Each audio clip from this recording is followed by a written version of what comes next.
Muy buenas noches, apreciados amigos.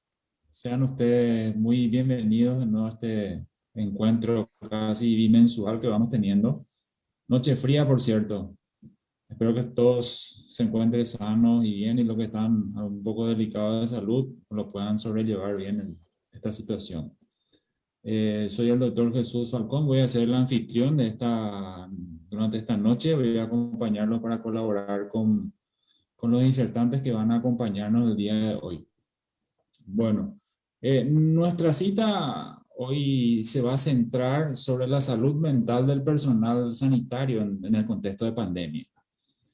Algunos objetivos de esta charla van a ser hablar y debatir sobre los potenciales efectos devastadores que puede tener sobre la salud mental, ya que ha ejercido o ejerce o las consecuencias que puede dejar el COVID-19 en el personal de salud en este aspecto. No está de más decir que antes que médicos somos seres humanos y esto nos afectó ya en su momento de una u otra manera. Y otro punto también es muy importante destacar que esta pandemia ha creado una coyuntura en el reconocimiento de la salud mental como parte fundamental dentro del concepto de salud global. Y más aún tomar en cuenta que se lo tiene como un objetivo de desarrollo. Esta noche tenemos invitados a la Paraguay de Medicina Interna y voy a citarlos: el doctor Pascual Valdés, la doctora Silvia Vente y el doctor Víctor Adorno. Nos van a acompañar con sus charlas. Ya cuando les toca a cada uno los voy a presentar con un poco más detalle. Entonces vamos a pasar ya a dar inicio a la primera charla, que se titula Burnout en el personal de blanco. Va a estar a cargo del doctor Pascual Valdés,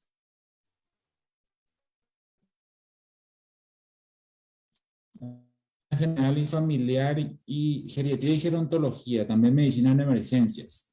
Actual presidente del Foro Internacional de Medicina Interna. Muchas gracias, doctor Pascual, y adelante con su charla.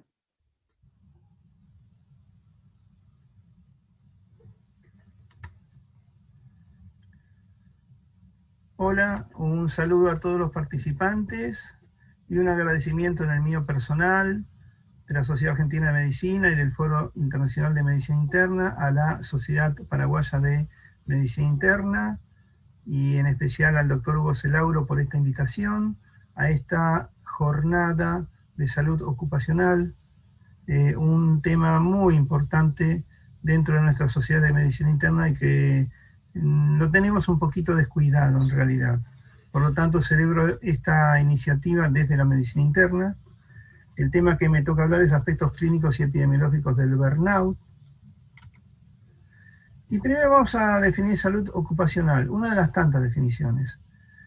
Y vean las palabras subrayadas, los puntos clave, ¿no? Son actividades que se asocian a multidisciplina para promover y mantener el bienestar físico, mental y social de trabajadores de todas las profesiones, adaptando el trabajo a la persona y la persona al trabajo.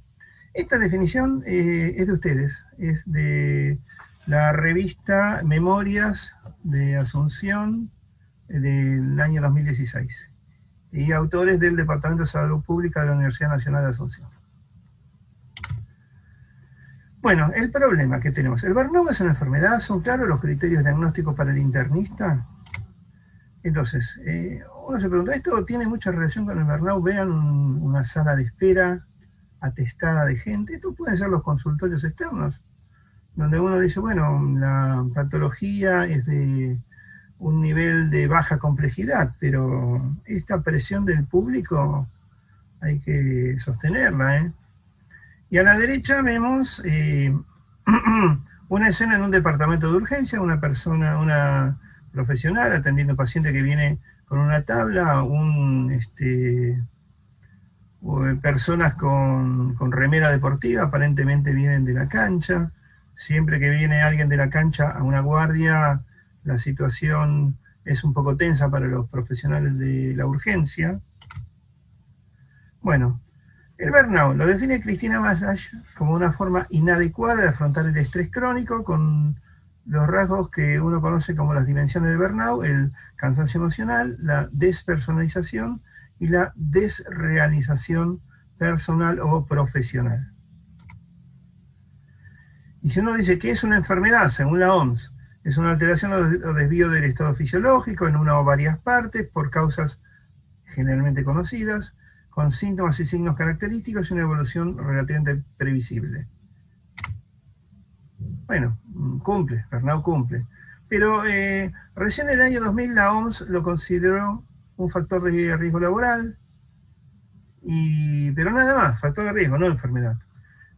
No lo tenemos en el DSM-5, hay algunas definiciones relacionadas, pero no está.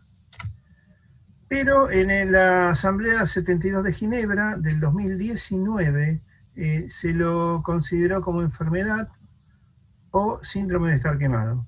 Y el 1 de enero de 2022 va a entrar en el nuevo manual del CIE 11. O sea que bueno, ya está definido como enfermedad. ¿Y cuál es la etiología? Bueno, a la izquierda vemos algunos factores, fundamentalmente arriba y bien marcado el estrés, pero el aburrimiento, crisis en el desarrollo de la carrera, los salarios no muy adecuados, la sobrecarga laboral, la falta de estímulo y una poca orientación profesional y el aislamiento. Y a la derecha un modelo explicativo donde de adentro hacia afuera aparece el individuo, su microambiente con su trabajo diario, la organización dentro de lo que sería el hospital, el sanatorio, el periorganizativo, que es el sistema de salud, y todo lo que está por fuera del sistema de salud. Bueno, todos estos son los contextos que hay que tener en cuenta. Los factores que influyen son la personalidad, el ambiente educacional, el sistema laboral, donde se genera mucha carga y poco control. ¿Qué dimensión tenemos del problema? Se estima en un 50% de estudiantes de medicina, 50% de los estudiantes de medicina. Uno a veces piensa el estudiante, tiene ya burnout. 50-80% de los residentes de medicina. Es más común en residentes, en staff que tienen alto recambio de pacientes, situaciones conflictivas, de emergencia, la medicina interna, la terapia intensiva. Aumenta a medida que se progresa en la carrera, un mayor pico cuando uno es R1, y algunos trabajos dicen que el burnout en la carrera de grado influenciaría la elección de la especialidad. Respecto a si es prevalente el burnout, vamos a mirar algunos estudios. Estudiantes de medicina 49%, internos 9%, esto es bastante bajo, residentes 33%, residentes 72%, residentes 5%, otro número bajo, personal de salud en general 23%, 39%, 44%, bueno, salvo un par de excepciones de un par de estudios, todos andan del 20% para arriba. Miremos otras. Depresión 5%, TAG 3%, listimia 1.7%, TOC 1.4%, pánico 1%, otra psicosis 1%, bipolaridad 0.8%. Bueno, la diferencia es notable. Efecto del burnout en las personas, en los pacientes, en el sistema de salud y en el profesionalismo. ¿Quiénes afectan? Los que tienen más contacto con la gente, los trabajadores de la salud, los trabajadores de la educación y los del ámbito social. En especial los servicios de urgencia, porque generan estrés. Hay presión del tiempo, hay actuación que debe ser urgente, imposibilidad de descanso predecible, carencia de soporte ambiental, en general problemas de espacio, de luz, de la decoración, climatización que no es la adecuada, imposibilidad de planificar la asistencia en un servicio de urgencias, falta de cooperación de enfermos, de familiares por exceso de las demandas, responsabilidad civil y penal que en los últimos tiempos y en todo el continente está conllevando esta asistencia sanitaria, riesgo de peligrosidad continuo, aumento de exigencias en cuanto a la calidad, quiero esto, quiero ya, y quiero que esté bien hecho. Eso es lo que se enfrenta el profesional cuando tiene un familiar, un paciente.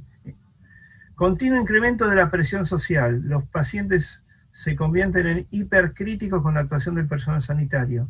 Nos están mirando con ojos de no te equivoques. El personal de salud es blanco de protestas por todo lo que falla en el sistema sanitario. Hay problemas en el laboratorio, en imágenes, en el traslado, en conseguir la TAC, se rompió el equipo, la culpa siempre la va a tener el que da la cara.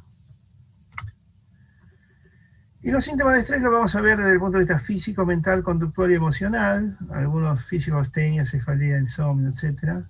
Mentales, disminución de la concentración, problemas de memoria, excitación, inquietud, hábitos nerviosos, llanto fácil, ansiedad, nerviosismo, depresión, etc., ¿no? Pero tengamos alerta con esto: la negación, el aislamiento, la ansiedad y el miedo o temor. Y con la depresión. Una de las cosas que mata en el burnout, sí, que mata en el burnout, es la depresión. ¿Y cuáles son las consecuencias? Pero sabiendo que la línea de síntomas y consecuencias es un poco borrosa y a veces hasta arbitraria, también puede ser emocional, cognitiva, conductual y social, y se van repitiendo muchos de las manifestaciones que vimos recién, pero esta es una de las que más nos importa. Dentro de los factores de riesgo podemos ver la edad, el género, las variables familiares, estado civil, la personalidad, la inadecuada formación profesional, factores laborales, profesionales, sociales y ambientales, ¿no? Esta es una publicación donde en la población médica el casado con hijos, ser joven, trabajar más de 60 horas. También se estudió los docentes en medicina, jóvenes y solteros, sexo y tener alumnos jóvenes. Este fue un estudio que se hizo en México. El burnout está solapado con la depresión. Hay varias publicaciones, ya sea porque comparten síntomas, porque en el 90% cumplen criterios de depresión, por la ligación que tienen los mismos, aumentando y disminuyendo en estudios longitudinales, por ser predictores de atención y comportamiento. Sabemos que la depresión se define más que nada por anedonia y estado de ánimo disfórico, y la evidencia sugiere que el agotamiento se superpone con la depresión. Este es otro estudio que habla, esto es del JAMA del 2016, habla de la prevalencia de depresión, síntomas depresivos e ideas suicidas entre estudiantes, una revisión con metaanálisis. Bueno, acá menciona que la prevalencia de depresión o síntomas entre estudiantes fue de un 27%, con ideas suicidas de un 11%. Bueno, a ver si aclaramos el diagnóstico un poco. El agotamiento emocional es una pérdida, se manifiesta por pérdida progresiva de energía, por desgaste, por fatiga, la despersonalización con una construcción de una defensa. La idea es protegerse de los sentimientos de impotencia, de indefinición, de frustración, y el abandono de la realización personal, donde el trabajo ya pierde el valor. Y si lo queremos ver un poco más de entre casa, no doy más, no me importa, no valgo, y este es el burnout. Que puede ser leve, moderado y severo. El leve con astenia, dificultad para arrancar el día. La moderada, donde el profesional empieza a tener conductas o ideas o expresiones de cinismo, ya sea para los pacientes, ya sea para sus colegas. Puede haber aislamiento, puede haber negativismo. Y el grave, cuando empieza la automedicación con psicofármacos, el abuso de alcohol o drogas y el ausentismo laboral. Método de laboratorio para el burnout, bueno, se probaron varios, no se encontró ninguno que tenga alguna posibilidad de servir, ¿no? Cortisol, presión, frecuencia cardíaca, colesterol, DEA, células killer, PCR, prolactina. Ninguno pudo prosperar. Esto es algo que nos arrima un poquito más al diagnóstico. La escala de Maslow con el MBI son 22 preguntas con un rango de respuestas que van de 0 a 6, desde nunca hasta todos los días. Esos ítems, esas 22 preguntas se puntean se dividen en 3 grupos, algunas preguntas van a puntear para cansancio, otras para despersonalización, otras van para realización, y establecemos una escala con puntos de corte en las 3 dimensiones. Entonces podemos decir que burnout bajo, medio y alto para cansancio, para DP, para RP, acá hay distintos puntos de corte, y acá sumando todo, se ve que podemos tener un riesgo bajo, moderado o alto. En el bajo tomar alguna decisión, en el moderado desarrollar un plan, y en el alto urgente necesidad de acciones correctivas. Vamos a ver un enfoque diagnóstico, una fisiopatología, por decirlo de alguna forma, y acá lo que tenemos que ver es que hay un balance, consideren esto una balanza, entre la demanda del ambiente y la capacidad de adaptación. La demanda del ambiente, que puede ser normal o aumentada, y la capacidad de adaptación, que puede ser normal, aumentada o disminuida. Las demandas del ambiente nos llevan a la situación de eustrés si predominan, y la capacidad de adaptación nos lleva al distrés si predomina. Entonces, vemos una situación con demandas y capacidad de adaptación que están equilibradas. Bien. Pero vamos a ver que pueden aumentar las demandas y puede aumentar la capacidad. O sea, la demanda puede ser alta, pero la capacidad personal de respuesta también puede ser alta, con lo cual seguimos tranquilos, seguimos bien, seguimos en equilibrio. Pero pensemos acá cuando la demanda es más alta y supera la capacidad. ¿Y acá qué va a pasar? Acá nos vamos a ir para este cuadrante. Y en la medida que esto se cronifique en el tiempo, este distrés, esta situación se va a hacer crónica, aparece el burnout, y lo más grave, o la manifestación grave del burnout, la depresión. ¿Qué se puede hacer? Bueno, a ver, acá hay algunas experiencias de intervenciones. El ACME, que fue cambiando las regulaciones de 80 horas semanales, 16 horas continuas, digamos. El ACME redujo en los residentes la cantidad de horas de trabajo. Se pensó inicialmente que, bueno, si redujo las horas, redujo el burnout. Esto no cambió. Acá tenemos este trabajo, impactación de la restricción de horas en el burnout, comparación de 3 instituciones.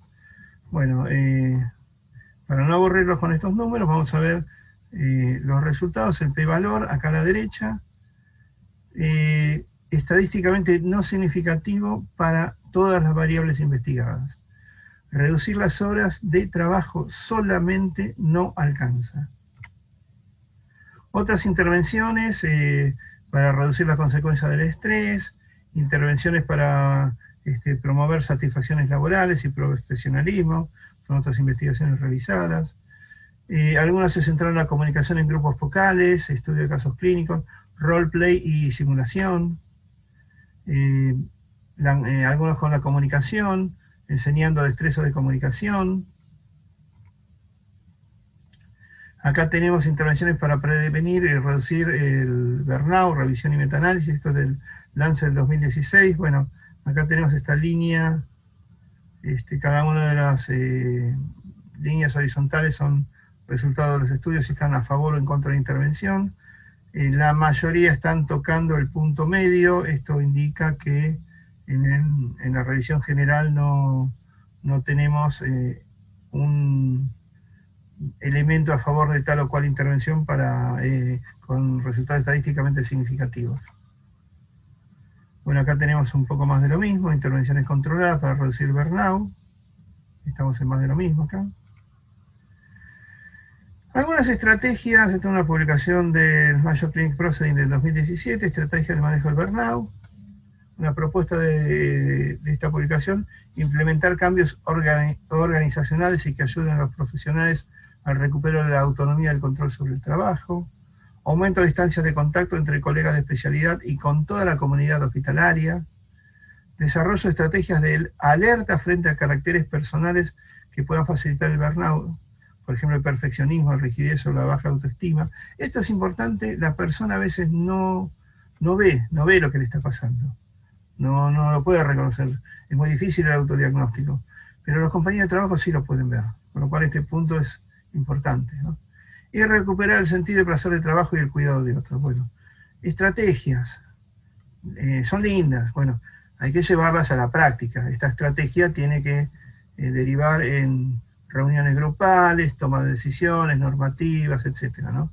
Como ideas también, pero obviamente con esto solo no alcanza.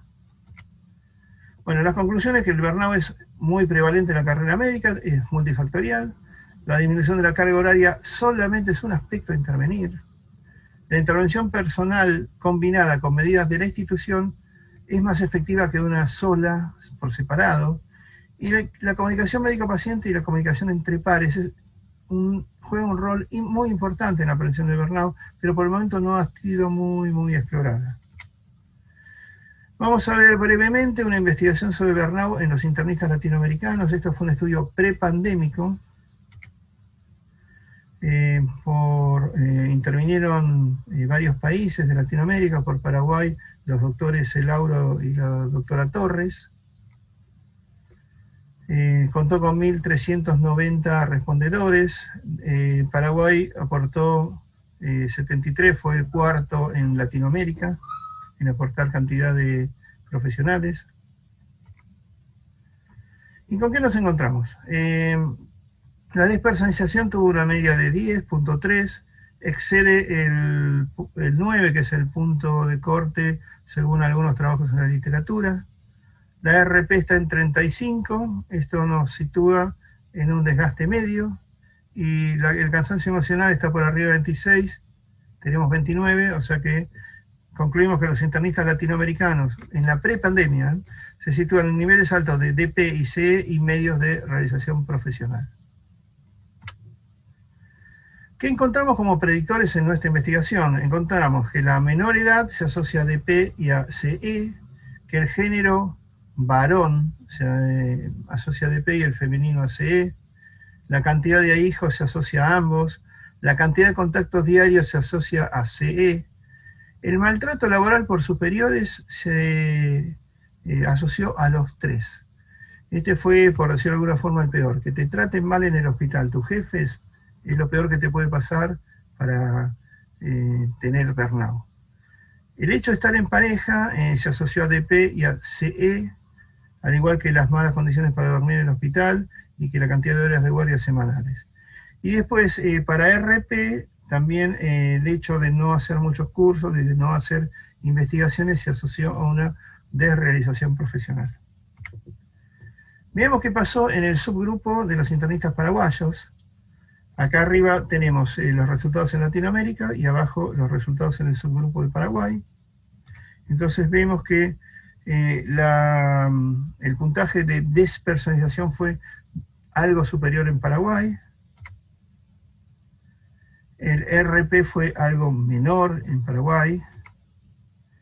Y con el cansancio prácticamente no hubo cambios. Entonces concluimos que estamos en Paraguay algo peor para DP y RP y sin cambios en el cansancio emocional. Y esto es algo que vimos, estamos estudiando también el burnout en Latinoamérica durante la pandemia. Este es un punto de corte que hicimos en octubre, donde ya había 547 encuestados, y encontramos para DP niveles altos, 9.8 por sobre 9, para RP niveles altos, 33.7 por debajo de 34, y para CE niveles altos también, más de 26 sobre, con un total de 29. Entonces encontramos que en prepandemia estábamos mal y en la pandemia estamos un poquitito peor. Bueno, esta es una publicación de este año, una publicación chilena, que es Distrés moral y burnout en el personal de salud durante la crisis por COVID. El distrés moral es un término que acuñaron los canadienses en el año 2020, consta de estas 4 situaciones que serían las que de alguna forma estamos viviendo en esta época pandémica.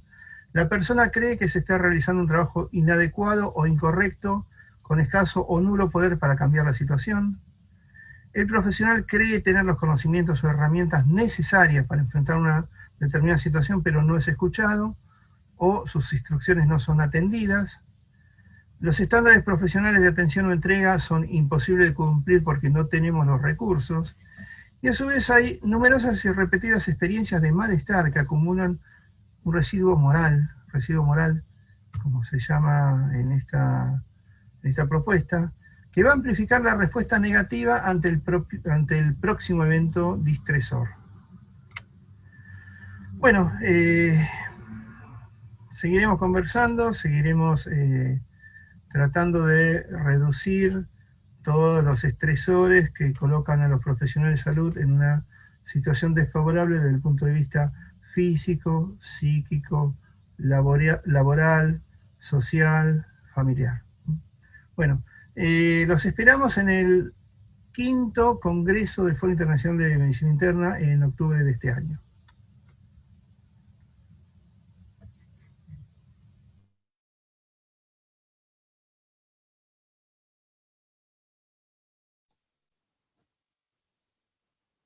Muy bien, muchas gracias, doctor Pascual.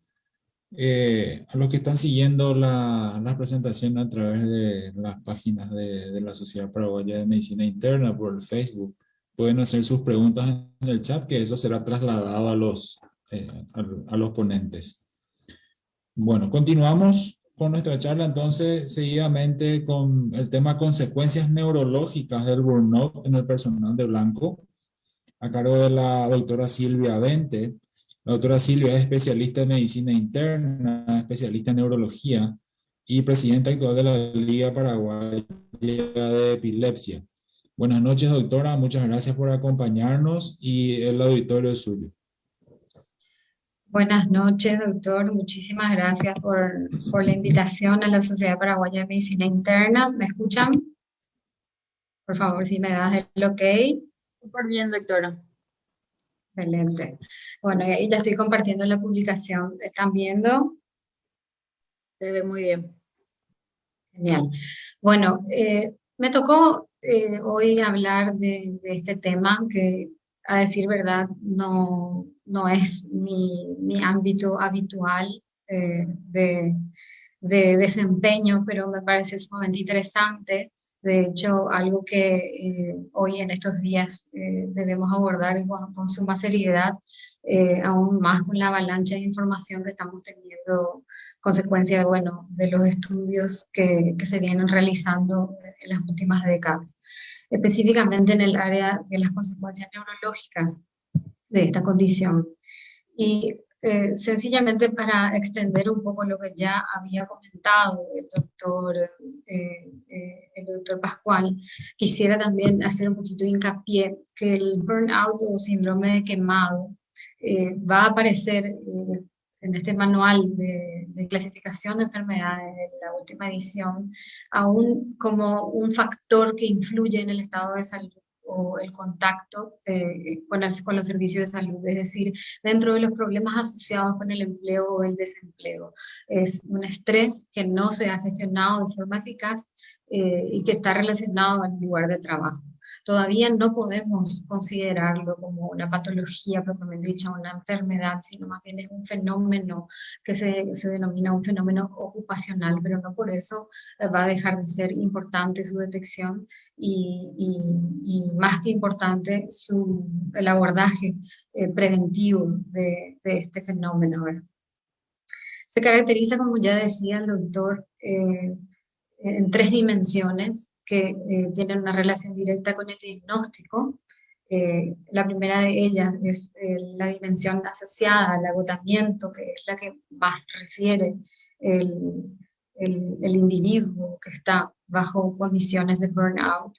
Y en segunda dimensión, los sentimientos de negativismo, despersonalización o cinismo también denominado, ¿verdad? Que es digamos, la descripción por parte del paciente de que no se siente digamos, conectado con su trabajo, se siente como un observador externo, es como que va perdiendo la motivación asociada al trabajo. Y en una tercera dimensión, la reducción de la eficacia profesional o la percepción de una disminución en la eficacia profesional. Entonces, específicamente hablando de los dominios neurológicos que se consideran afectados en esta condición, en este fenómeno, podemos describir que digamos, son las funciones ejecutivas las principalmente afectadas o por lo menos referidas como afectadas por parte de las personas que están padeciendo de este síndrome.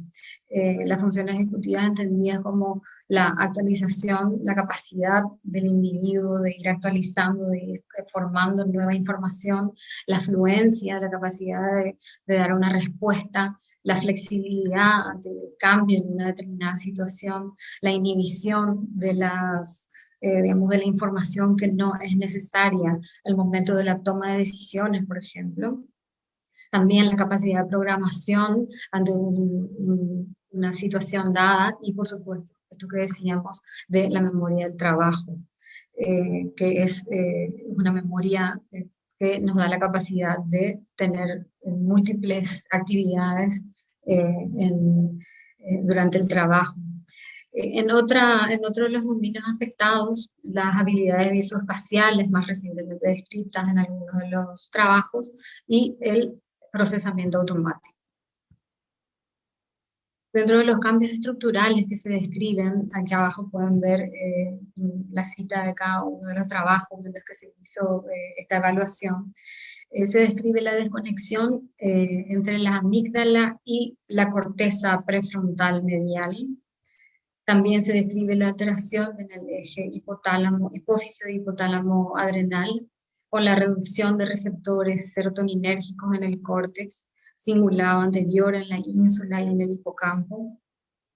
Por otro lado, también hay una reducción volumétrica en este córtex prefrontal, en núcleos caudado y putamen, y en estudios de resonancia magnética funcional, una señal Volt que mide el nivel de oxigenación, se observa también reducida en estas áreas, particularmente y en relación con lo que habíamos comentado, áreas que se dedican específicamente a estas funciones ejecutivas. Entonces, hay algunas cuestiones que son interesantes de tener en cuenta, que hay que discutir cuando hablamos del burnout. Primero, bueno, tener claro que estamos hablando de una condición que podría predisponer al desarrollo de otras patologías que probablemente después el doctor va a ahondar con más detalle, como por ejemplo la depresión. Existe un solapamiento muy importante según los trabajos, incluso hasta en el 90% de los profesionales que fueron, digamos, identificados con signos de burnout, en quienes se puede también hacer el diagnóstico de depresión. En este trabajo en particular, 92% obtuvo una puntuación de 15 puntos o más en esta escala del Patient Health Questionnaire, en el umbral que se recomienda ya incluso tratamiento de farmacoterapia. Por eso es muy importante tener presente este solapamiento, no necesariamente porque el paciente con síntomas o con signos de burnout pueda llegar a requerir una intervención farmacológica, sino que por el hecho de que esto puede predisponer al desarrollo de un trastorno depresivo. Incluso, según escuelas, hoy en día no hay digamos, un acuerdo con relación a si el burnout en sí representa un constructo independiente del trastorno depresivo o si forman parte del mismo espectro, sencillamente que dentro del burnout el paciente todavía no desarrolla los síntomas propios de la depresión, pero existe este solapamiento. Por otro lado, hay científicos que difieren considerablemente con este concepto, ya que consideran que el constructo psicopatogénico, digamos, de la depresión es independiente al síndrome del burnout. Ya fuera uno o el otro caso, de todas maneras para nosotros es sumamente importante la identificación, ya que se podría considerar un factor de riesgo para el desarrollo de la depresión. Por otro lado, existe, digamos, una paradoja en cuanto a algunos de los estudios más recientemente realizados en este tema, ya que hay investigaciones que demuestran que las puntuaciones más altas de agotamiento se correlacionan con una mayor actividad cerebral. Algo que estaría, digamos, en contra de lo que se observa en la clínica o lo que refiere el paciente. ¿Y esto a qué se debería? A que hay, digamos, los niveles de sobreexigencia en los profesionales puede llevar a un aumento del uso de recursos cerebrales para poder completar las tareas cognitivas que se requieren en determinados trabajos. El agotamiento, por supuesto, es más común en un subgrupo de individuos que son denominados individuos orientados a objetivos, en los que las funciones ejecutivas pueden llegar a proteger al grupo de individuos ante los efectos negativos del estrés. Por eso que un poco esto que decía también el doctor Pascual en su presentación, la característica de cada individuo puede hacer que tenga más o menos capacidades de afrontamiento del estrés y de esta manera identificar también el burnout clínico en individuos quienes no tienen estas altas funciones ejecutivas bien desarrolladas. Por supuesto también hay individuos con mejor desempeño en las funciones ejecutivas, que es lo que decíamos recién, y por esto son o se considerarían menos vulnerables a los efectos negativos del estrés. Mientras que son capaces de reaccionar instantáneamente ante un factor estresante, que es esto, lo que se denomina la reactividad al estrés, considerando también los diversos, digamos, momentos en el que uno tiene que evaluar al burnout, ya que el burnout, específicamente en este contexto de pandemia, debemos considerarlo como variable en cuanto a si la presentación de la curva de la pandemia fue muy elevada, fue con ausencia de los recursos necesarios para afrontar a una situación traumática de esta característica, lo que va a hacer que este burnout verdaderamente no cumpla los criterios diagnósticos necesarios para tal condición. Es decir, a ver si me explico.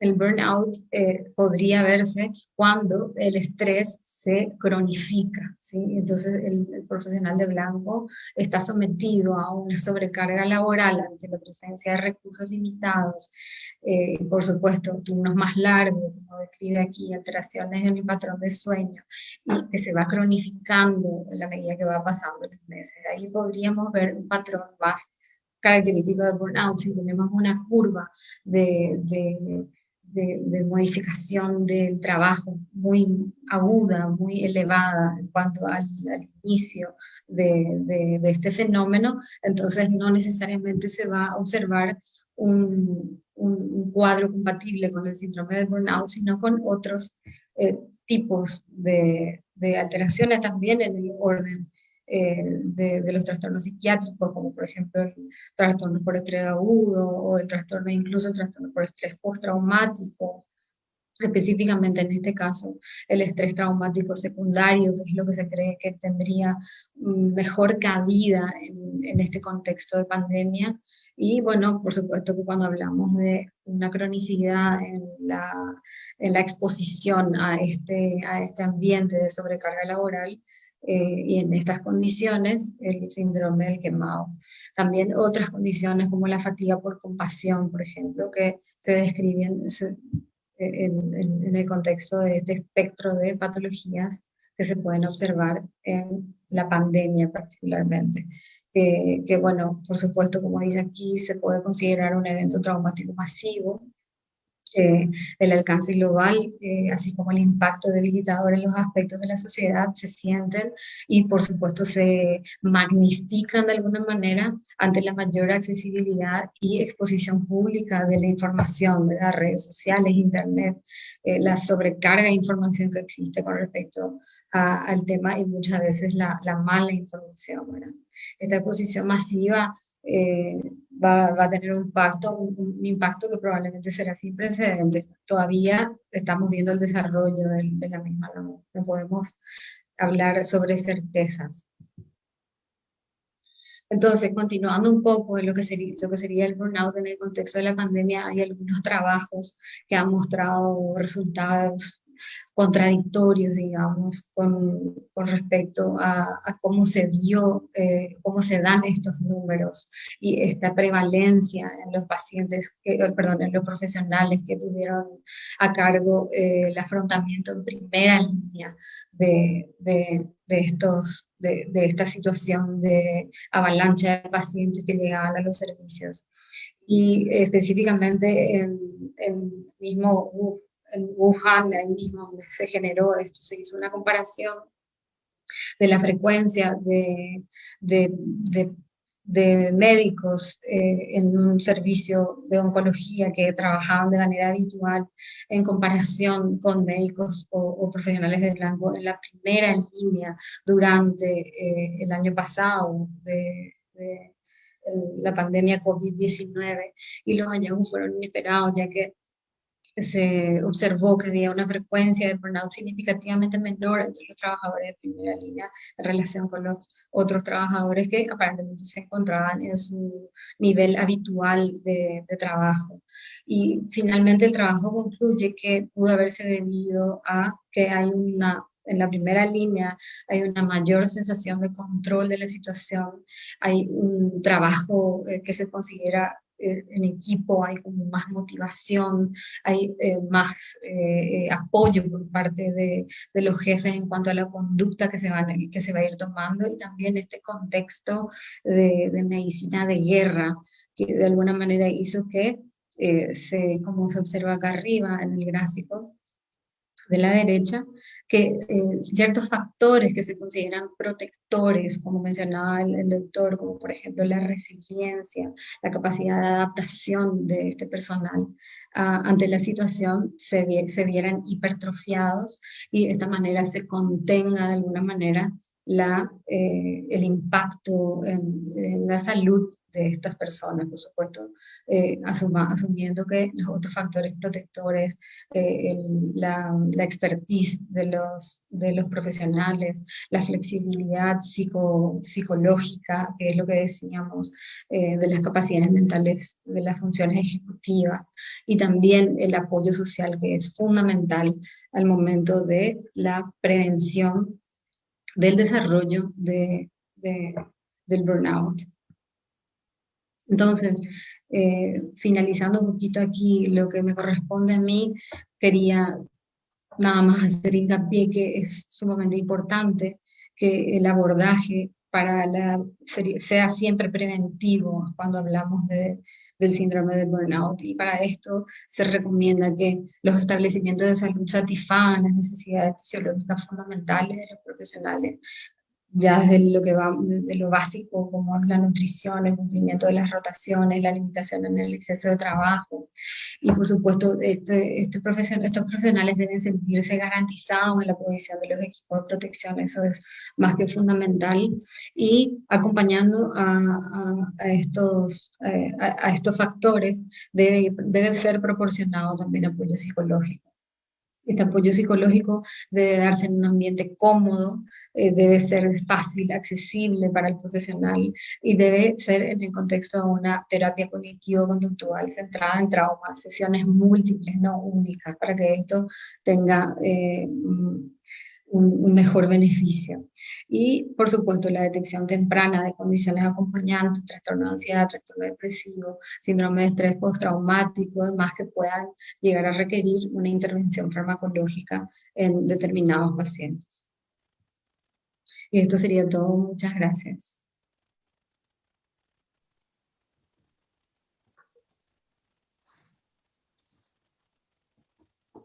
Muchísimas gracias, doctora. Excelente su presentación. Siguiente tema, entonces, para continuar, el enfoque psiquiátrico no, en el personal de blanco, del diagnóstico al tratamiento. Para conversar sobre ello nos acompaña el doctor Víctor Adorno. Doctor Víctor es especialista en psiquiatría, director general del Hospital Psiquiátrico del dependiente del Ministerio de Salud Pública y Bienestar Social y coordinador de la Unidad Psiquiátrica del Sanatorio Santa Julia. Buenas noches, doctor, y adelante, es todo suyo. Bueno, buenas noches. Muchas gracias a la Sociedad Paraguaya de Medicina Interna por la invitación. Un gusto por compartir con los colegas. Excelente la presentación del doctor Pascual, de la doctora Bente. Y bueno, yo voy a hablar un poco de el impacto de la pandemia del COVID en la salud mental del personal de blanco. Un enfoque psiquiátrico al burnout en el personal de blanco, ¿verdad? En el diagnóstico al tratamiento. Y quiero mostrar esta primera diapositiva donde nosotros estamos viendo un poco, no hablaron tanto de las olas, de la forma como iban a impactar las olas con la sobrecarga de servicios, la cantidad de contagiados, de muertes, ¿sí? Estamos actualmente en una ola y yo creo que también hay que tener en cuenta que nosotros estamos viendo un aumento exponencial, un aumento lento pero continuo que ya empezó con la cuarentena de casos, de más casos de salud mental, ¿verdad? No solamente en la población general, sino también lo estamos viendo en los propios colegas. Y yo creo que va a haber un tremendo impacto en los próximos meses, justamente sobre las consecuencias del estrés laboral que están enfrentando los compañeros. Quiero tratar unos cuantos temas en forma rápida, hablando puntualmente sobre algunos. Voy a adelantar nomás los temas que ya se tocaron. Y quiero hacer una gran diferencia con respecto a lo que es el burnout y el estrés, ¿verdad? Cuando hablamos del estrés, hablamos un poco de los efectos que tiene la percepción del individuo sobre las tareas o las demandas a las cuales se enfrenta, en el caso de los profesionales blancos en su lugar de trabajo, donde el estrés genera un agotamiento o falta de energía física, más bien, mientras que el burnout vemos que ese agotamiento afecta a la motivación y a la energía psíquica, ¿sí? Mientras el estrés es más físico, el burnout es mucho más emocional, psíquico, inclusive yo podría decir espiritual. La depresión en el estrés o los síntomas depresivos que se desarrollan en el estrés pueden entenderse como una reacción a preservar las energías físicas. Y en el burnout es una pérdida de los ideales, un agotamiento mental y una imposibilidad, o mejor dicho, esa sensación de no dar más abasto, de no poder llenar las expectativas. El estrés en moderadas cantidades puede ser bueno porque nos hace hacer las cosas. En el burnout, solamente tiene efectos negativos. En el estrés podemos sobreimplicarnos en los problemas, o de hecho la sobreimplicación en los problemas puede hacer que nos estresemos más también. En el burnout yo ya me deja de importar el trabajo, me deja de importar inclusive los pacientes, ¿sí? Hay esa desconexión con el otro. En el estrés puede haber hiperactividad emocional, en el burnout embotamiento emocional. Y en el estrés el daño fisiológico es el sustrato primario, y en el burnout el daño emocional es el sustrato primario. Esto ya se mencionó. Quiero nomás enfatizar un poco en las características, en estos tres ejes del agotamiento. Hablamos de una depleción, una disminución de las energías físicas cuando hablamos de agotamiento. el profesional puede decir, bueno, ya no me importa más, ya no puedo más, mejor dicho, no puedo más con esto. Una depleción de las energías emocionales con la despersonalización, ya no me importa más, suele haber cinismo, sarcasmo o fatiga, compasión. Y sentimiento de baja competencia personal, una depleción de las energías espirituales. Voy a explicar un poco mejor después de eso, donde ya hay una sensación de no valer nada, no valgo más, o qué sentido tiene esto. ¿Sí? Estos son muy importantes, estas características son importantes para después entender un poco la fisiopatología del burnout. Principalmente los de repente rasgos de caracteres que podemos tener en los profesionales médicos, que yo creo que va a ayudar a entender un poco por qué la profesión médica tiene altísimas tasas de burnout. Hay varios estudios, quise traer estos dos. Hay una revisión sistemática del 2018, donde juntaron un montón de estudios, 189 estudios de 109.000 médicos, donde, analizaron bien. El estudio es bastante extenso, bastante complicado, porque analizaron estudios ya del 1991 hasta el 2017. Muchos de ellos no se realizaron de la misma manera, pero encontraron una prevalencia general de síntomas de burnout y sus efectos en un 67% de los médicos. O sea, 2 de cada 3 médicos tenían algún tipo de síntoma de burnout, ¿sí? Y esta encuesta online que hace Medscape, ¿verdad? Cada año, este es un reporte del 2021, donde va mostrando un poco una encuesta de 12.000 médicos de 25 más especialidades, donde va mostrando un poco una prevalencia de 42% de burnout. De acuerdo, y va catalogando de acuerdo a los distintos tipos de especialidades. Y vemos en primer lugar, ¿verdad?, los cuidados críticos, las personas en los cuidados intensivos, mejor dicho, donde están expuestos, son de primera línea en esta pandemia, y son los que más están expuestos, no solamente a una sobrecarga de trabajo, sino también están expuestos a una tremenda, están expuestos a ver a una gran cantidad de personas que están sufriendo, una gran cantidad de personas que están muriendo, y también están lidiando con algunas situaciones que ya se den más a tareas administrativas que no corresponderían al médico en esa línea. Estamos hablando de repente insumos, ¿verdad? Insumos de protección personal, oxígeno, camas. Eso genera una gran carga de estrés, y vamos a ir viendo progresivamente y probablemente con el correr de estos meses una gran cantidad de médicos con cuadros de burnout. Los efectos del burnout son tremendos, no solamente a nivel cognitivo, no solamente a nivel conductual. En menor medida afectan tremendamente la satisfacción del paciente, la calidad de atención. Los efectos mayores, aumentando las tasas, la probabilidad de errores médicos o el riesgo de negligencia. Y estamos viendo también, me ha tocado en el hospital ver la rotación de médicos y personal. Y ahí en el ministerio ha habido una gran cantidad de personas que han renunciado inclusive en este momento, y principalmente por la sobrecarga laboral o por la gran cantidad o por todo lo que están pasando en sus lugares de trabajo, ¿verdad? Y como complicaciones, puede aumentar las tasas de divorcio, abuso, adicciones al alcohol, y últimamente también hay que evaluar el suicidio y todo lo que corresponde un poco a la probabilidad de desarrollar algún tipo de trastorno mental. Estamos hablando de depresión, ansiedad, insomnio, etc.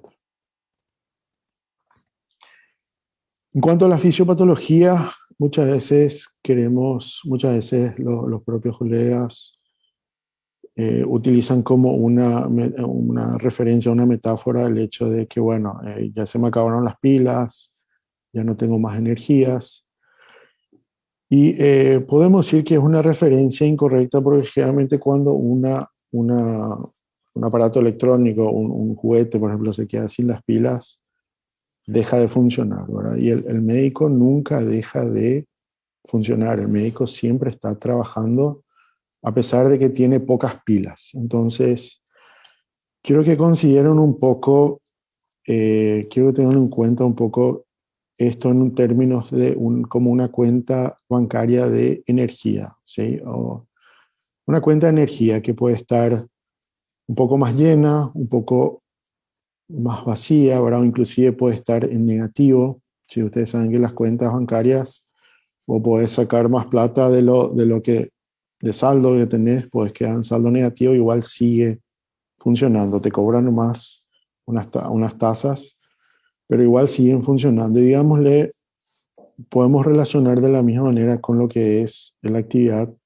del médico, ¿verdad? Entonces, a veces retiramos energía para nuestra vida diaria, para nuestro trabajo, y en los momentos de descanso, en los momentos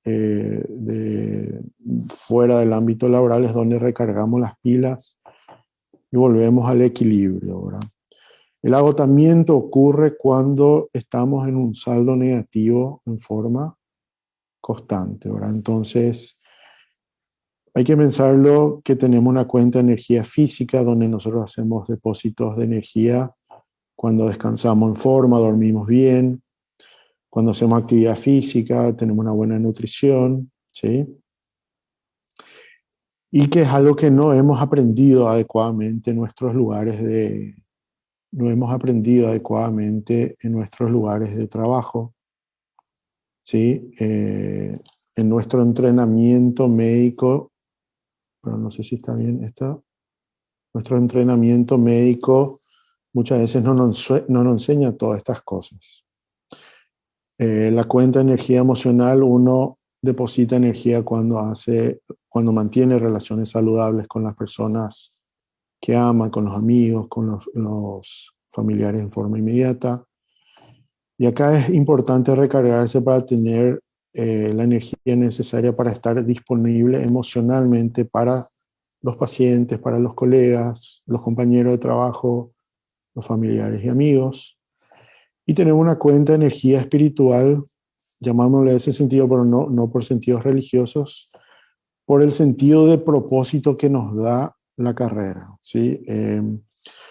Muchas veces podemos tener un muy mal día y justo llega el paciente que le vemos que está mejor, o tenemos una cirugía exitosa, o el paciente que estuvo en terapia salió a pesar de todos los malos pronósticos, ¿sí? O hay un agradecimiento de un paciente o un regalito, y eso es como que llena de vuelta las energías, ¿sí? Entonces, me gustaría que consideren un poco de esta manera, porque hay que encontrar un balance. ¿De qué forma nosotros evitamos el burnout? Evitamos que se vacíe, ¿sí? Evitamos o tratamos de evitar todas las cosas que pueden vaciar rápidamente nuestra cuenta de energía, o tratamos de llenar nuestra cuenta en forma positiva, en forma saludable. Y justamente relacionando a esa cuenta bancaria, quiero hablar de quizás las 5 causas principales del síndrome del burnout. La primera de ellas es la práctica médica. La práctica clínica de la medicina es sumamente estresante. Nosotros pasamos 6 o 7 años aprendiendo en la facultad, más de 3 años de residencia, algunos hacen otras subespecialidades, y después continúa con la práctica médica una vez que nos recibimos. Las tasas de burnout en la facultad de medicina, más del 35-50%, en la residencia médica, altísimas, y eso continúa después en la vida, en la práctica diaria, ¿sí? La práctica de la medicina es estresante. lidiamos con enfermedad, lidiamos con muerte, lidiamos con personas a veces difíciles, lidiamos con los familiares de los pacientes y también estamos lidiando también con estructuras de organización, ya sea en el ambiente privado, ya sea en el ambiente público. Estoy hablando de toda la estructura de un hospital regional, distrital, de una unidad de salud familiar, del ministerio, etc. El trabajo también agrega esas múltiples capas de estrés, ¿sí? Estamos hablando del tipo de trabajo que desempeña el médico, ya sea médico de consultorio, de guardia. No es lo mismo ver de repente en una guardia tranquila, nocturna, 5 a 10 pacientes que ver 30 a 40 pacientes. No es lo mismo ver 10 a 12 pacientes en consultorio que ver 20, 30 pacientes en consultorio. Los trabajos nocturnos o las guardias muy seguido pueden aumentar el estrés y la posibilidad de burnout. Y más todavía si se trabaja en unidades de urgencias, en terapias intensivas, por el tipo de exposición, por el tipo de trabajo, ¿sí? Y también tenemos que tener en cuenta que estamos en una situación de mayor carga laboral en algunos ámbitos de trabajo y también que estamos con una enorme situación que se está dando de que algunos médicos están trabajando 12 horas por un salario y otros 24 horas por el mismo salario. Entonces, esas inequidades también van sumando. Bueno, la vida diaria, la vida familiar o la vida fuera del ambiente médico debería ser un lugar para recargar las energías, para recargar las pilas. Muchas veces por las propias características del médico, le cuesta mucho al médico balancear su vida privada con la vida médica. Y también hay múltiples situaciones en la casa o situaciones estresantes en la casa que también evitan que uno tenga esa posibilidad de recargar las energías, ¿verdad? Situaciones de pareja, situaciones familiares, situaciones económicas. Y quiero terminar con dos causas que me parecen sumamente importantes que no solemos hablar, que es el condicionamiento que tenemos los médicos. Estamos altamente condicionados en forma inconsciente o forma consciente.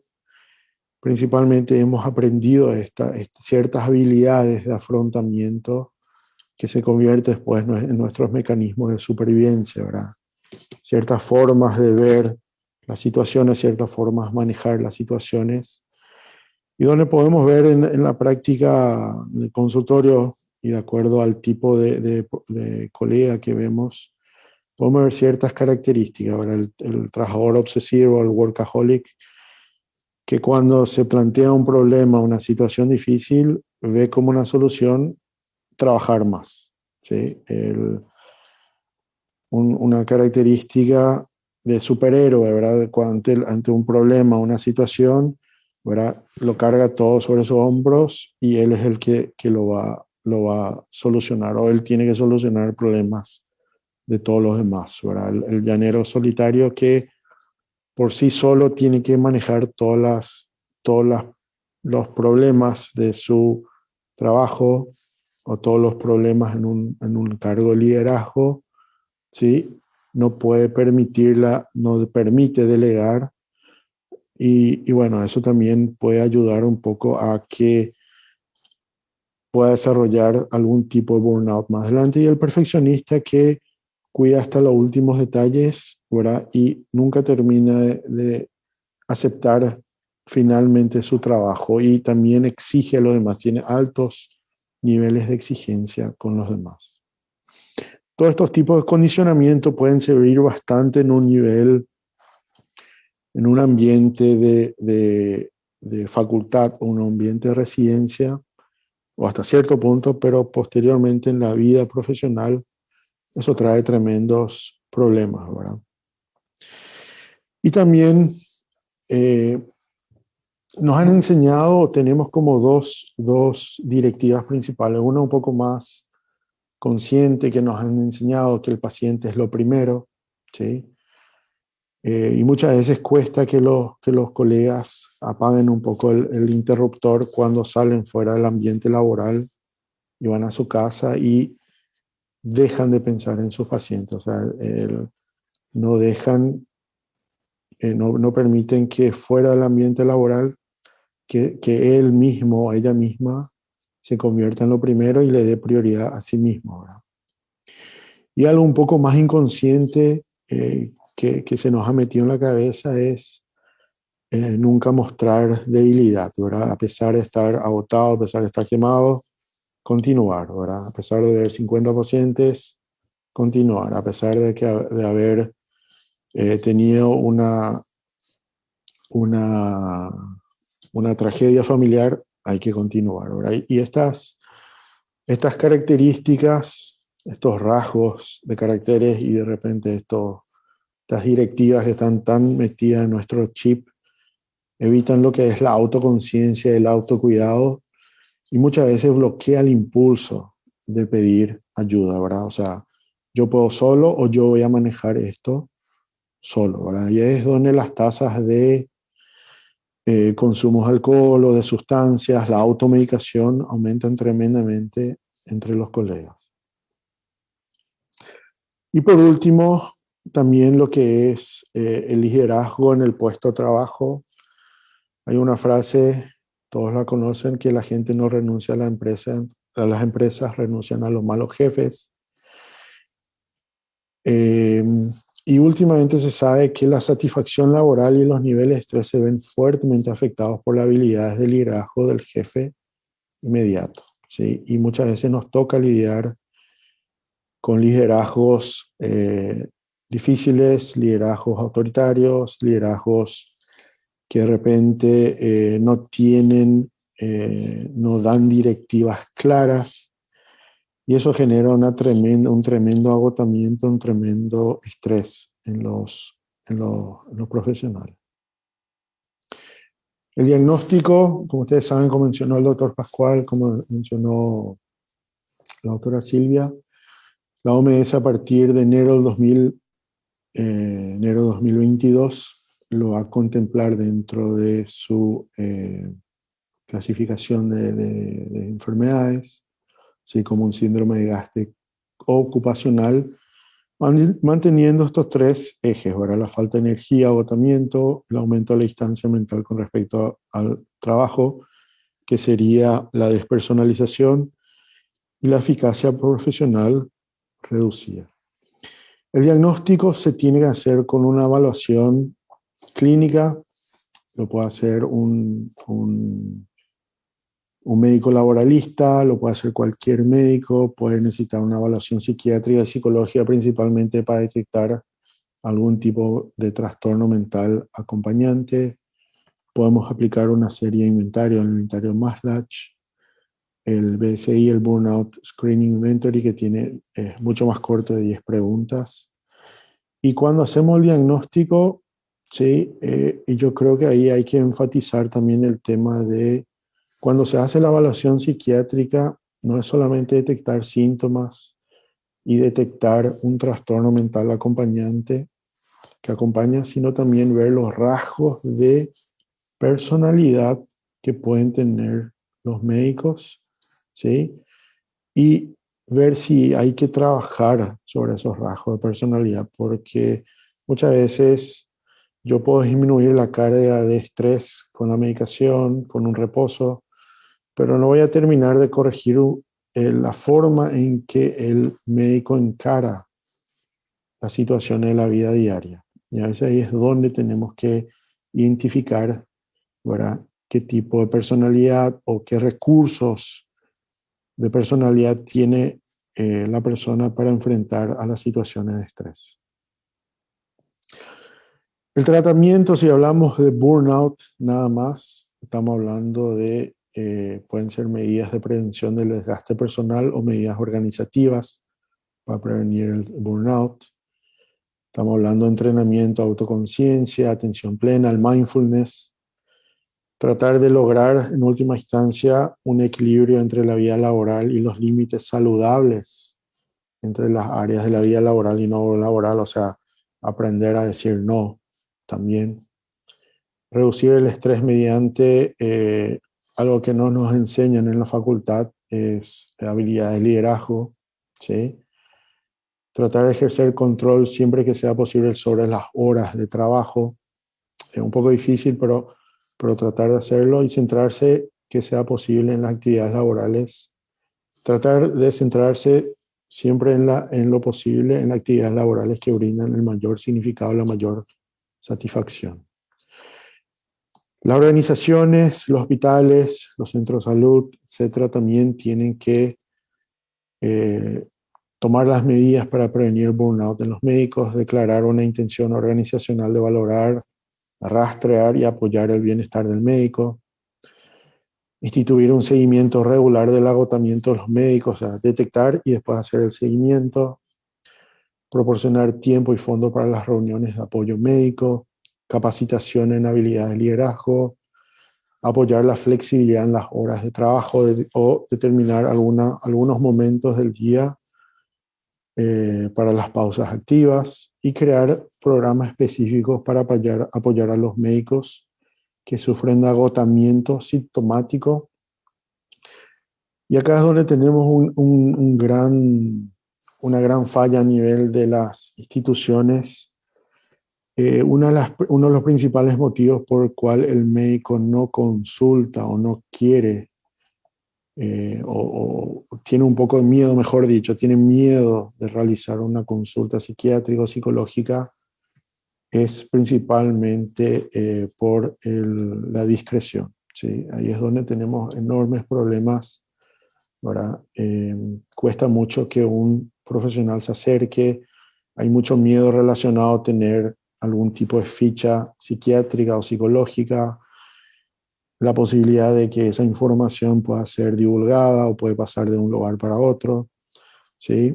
Entonces ese es un gran problema que tenemos que encarar y tenemos que generar los medios para poder facilitar que una persona, que un médico pueda consultar sin sufrir ninguna repercusión por su consulta. Concluyendo, el burnout está en todas partes, está presente todo el tiempo. Es malo para el médico, es malo para sus familias, es malo para sus pacientes, es malo para las organizaciones, es malo para los hospitales, los centros de salud. No debería ser normal en la atención médica, ¿sí? Muchas veces las energías del médico llegan ya en reserva, pero continúa, ¿verdad? Y se han visto diferencias inclusive entre el burnout en los hombres y las mujeres. La mujer del burnout generalmente sigue un patrón de agotamiento físico, después agotamiento emocional, después personalización y después ya viene el agotamiento, la disminución de las energías espirituales, ya no importarle nada. Sin embargo, en el médico generalmente suelen ser los primeros dos. Primero la despersonalización con el agotamiento físico, y tiene una gran capacidad para continuar trabajando, ¿sí? A pesar de sentirse cansado y a pesar de estar con esa disminución de esas reservas energéticas. Me gusta mucho esta frase, creo que lo podemos pasar un poco al ambiente médico de Richard Branson. Él habla que los clientes no son lo primero son los empleados. Si cuidas de tus empleados, ellos cuidarán de tus clientes. Yo creo que podemos transformar esta frase, es decir, los pacientes no son lo primero son los médicos. Si cuidas de tus médicos, ellos cuidarán de tus pacientes. Esta es un poco la bibliografía que les puedo dejar. Y bueno, agradecer un poco a la Sociedad Paraguaya de Medicina Interna y también hacer la invitación al 9º Congreso Internacional de la Asociación Paraguaya Psiquiatra, 16, 17 y 18 de septiembre, donde vamos a hablar de psiquiatría y salud mental en pandemia, ahora los nuevos desafíos y oportunidades. Muchísimas gracias. Muchas gracias, doctor Víctor Adorno. Muchas gracias a los demás ponentes. Bueno, llegó el momento de pasarle algunas preguntas que llegaron a al chat de la página de Facebook de la sociedad. Y el primero va dirigido al doctor Pascual. Doctor, buenas noches.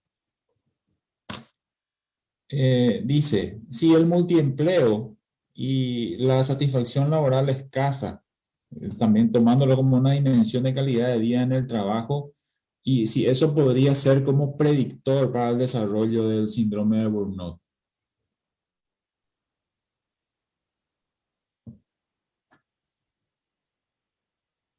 Doctor Pascual, ¿me pudo escuchar? Hola, sí, no, pero no escuché, estaba dirigida a mí la pregunta, no llegué a escuchar. Sí. Le vuelvo a repetir, ¿sí? Sí. Si el Dice, multiempleo y sí. la insatisfacción, sí, está. No, creí que era al panel. Ajá, no. Sí, hola, buenas noches todos. Sí, indudablemente el multiempleo, porque uno tiene que considerar que cuando uno tiene un multiempleo, a todo el mundo le gustaría levantarse, entrar a un lugar, estar 8 horas en el mismo lugar donde haga toda la parte asistencial, ya sea de internación, de ambulatorio, donde haga docencia, donde haga investigación, y a las 3, 4 de la tarde retirarse a su domicilio, a hacer su ocio, su esparcimiento. Eso la verdad que es el trabajo ideal. Y por supuesto que ese trabajo ideal permita la satisfacción económica para la persona, para mantener a su familia, para hacer cursos de capacitación, etc.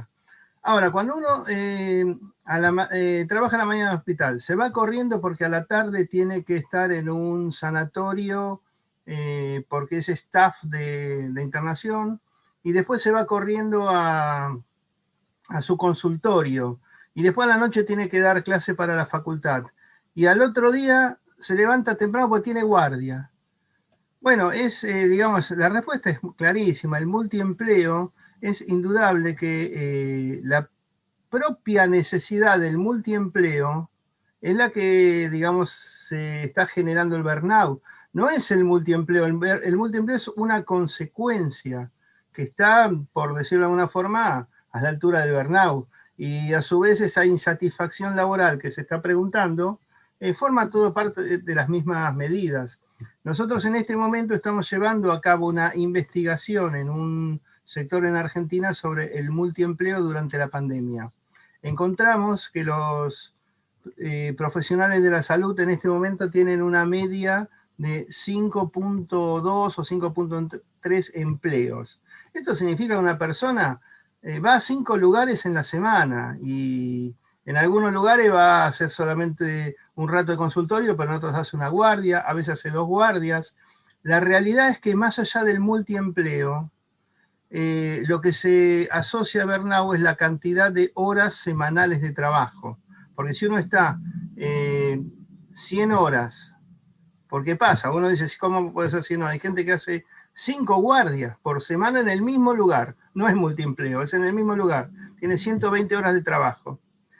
Bueno, esa persona se ha demostrado que tiene puntajes más altos que aquellos que tienen menos horas de trabajo. Por lo tanto, el multiempleo incide, la insatisfacción laboral incide y la cantidad de horas de trabajo también incide. Ok, muchas gracias. Esta es una pregunta mía, doctor Pascual. Usted mencionó en algún momento algo relacionado a la injuria moral en un momento de su presentación. Quisiera llevarlo un poco a las ciertas situaciones actuales, sobre todo cuando nos vemos enfrente y tenemos que tomar ciertas decisiones que pudieran afrontar con nuestra propia moral. Sabemos que esto de decidir muchas veces quién accede a un servicio de cuidados intensivos o cosas por el estilo siempre sucedió, pero que ahora se ve mucho más evidenciado. En definitiva, esto en algún momento va a afectarnos y existe alguna estrategia cómo sobrellevar esto, cómo afrontar esta injuria moral que nos provoca esta situación. Bueno, Jesús, es una pregunta y un escenario muy interesante el que estás planteando. Uno siempre trata desde los comités de bioética, y ya hablamos de antes de la pandemia, de generar conocimientos de bioética, ejercicio de la bioética, ejercicio de lo que es de evitar lo que es el encarnizamiento terapéutico, de poner límites o sea, estudiar un poco más el tema de las situaciones de fin de vida, poner límites cuando la cosa ya no da más y uno sigue haciendo hemocultivos y cambio de antibióticos. Y en este caso, que uno lo trata de inculcar desde la bioética, acá en la pandemia se multiplica por 100, porque todos los días todo el mundo tiene en su hospital 2 o 3 muertos.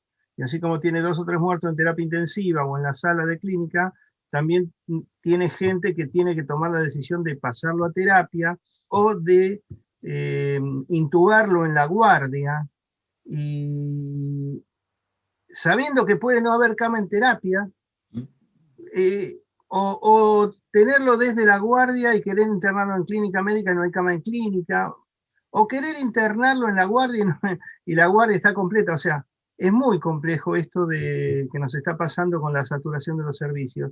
Y una de las cosas más graves es la decisión en soledad a las 3 de la mañana, porque cuando a la mañana está todo el mundo en el servicio, pueden discutir un poco más si la saturación, si lo intubo, qué hacemos, llamamos a terapia, o lo colocamos en cuidados paliativos. Bueno, a la mañana, cuando hay muchas cabezas pensando, está un poco más aliviado el personal. Pero la decisión en soledad es lo más crítico. ¿Cómo se puede solucionar? La realidad es que más allá de lo que puede hacer la persona, acá la institución tiene que proteger al trabajador. La institución, en una situación pandémica de desastre, tiene que generar normativas. El estrés uno lo va a tener igual a las 3 de la mañana, pero una cosa es la normativa institucional que ejercitada, decidida por un comité de ética en conjunto con emergentólogos, intensivistas, con internistas, eh, bajada por el jefe de cada servicio a sus médicos que están de guardia, con un conocimiento, con la aplicación de scores, la aplicación de reglas de predicción. En general es el conocimiento médico el que reduce las situaciones de estrés en determinados horarios que uno está en soledad. Pero eso tiene que ser acompañado por normativas institucionales. Si no hay normativas institucionales y está todo muy a la deriva, la persona a las 3 de la mañana se encuentra absolutamente solo. Muy bien, muchas gracias, doctor. Nada. Tengo una pregunta para la doctora Silvia. Me dice, ¿cómo valorar la salud neurológica del cuidador del paciente bajo situaciones normales? Me imagino mucho más todavía. Yo agregaría un poquitito al familiar del paciente internado por coronavirus, porque estamos hablando en este contexto, ya que ellos están alejados de sus pacientes, con poco contacto, con ansiedad, con incertidumbre y con un montón de sentimientos que están pasando en ese momento. ¿Cómo se podría valorar la salud neurológica de ese protagonista en ese momento? Claro, tal cual. Yo creo que Víctor acá nos puede aportar mucho más que yo en el aspecto psiquiátrico, ya que esto es bastante reconocido luego en psiquiatría, ¿verdad? Como el famoso síndrome del cuidador, que yo creo que en este momento va a tomar una especial preponderancia, ya que como vos decís, doctor Jesús, eh, estamos ante una situación sin precedentes, ¿verdad? Una sobrecarga gigantesca de los sistemas de salud que yo creo que ni en los más pintados países primermundistas se habrán imaginado el impacto que esto tuvo y que sigue teniendo. Y por supuesto, el requerimiento del aislamiento, ¿verdad? El aislamiento social, que yo creo que es uno de los factores que más va a influenciar al desarrollo de los trastornos, de las patologías, más bien en el índole de la patología mental, verdaderamente. Por supuesto, como les describí un poco en la charla, tiene sus repercusiones neurológicas, específicamente el burnout por lo que manifiesta o por lo que refiere el profesional médico que está aquejado con esta sobrecarga laboral y esta sintomatología de agotamiento. Pero para lograr una traducción fisiopatológica o una patogenia bien establecida, hoy en día todavía es necesario echar mano a estudios más sofisticados en el aspecto neurológico, es decir, resonancia magnética funcional, mediciones volumétricas que realmente no se realizan de manera sistemática en los establecimientos de salud, entonces nosotros no tenemos todavía un abordaje neurológico establecido para ello.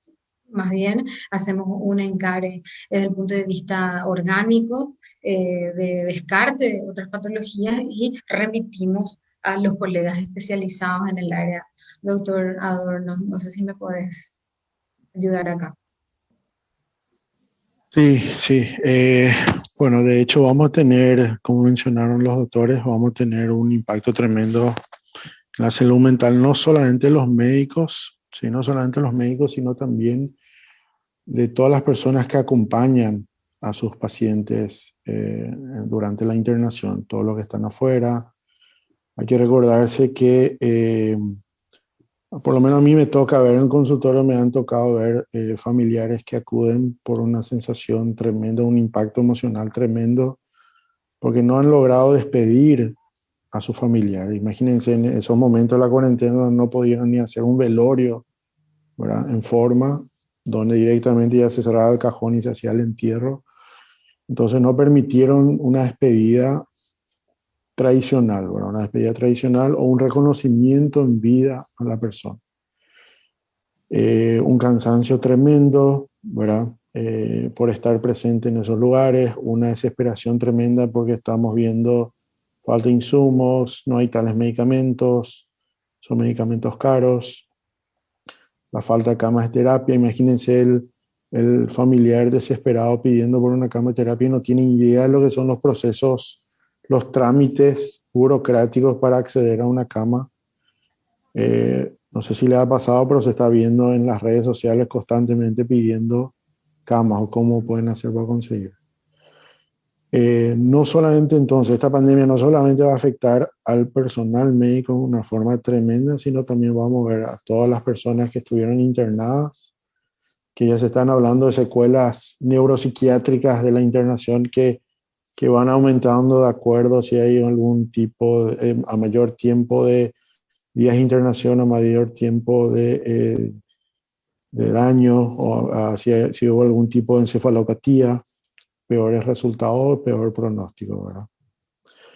No sé si eso respondió la pregunta, pero bueno, por lo menos ese es mi pequeño aporte. Muy bien. Muchas gracias, doctor. Tengo otras preguntas. Al doctor Adorno, ¿cómo distingo básicamente depresión de burnout?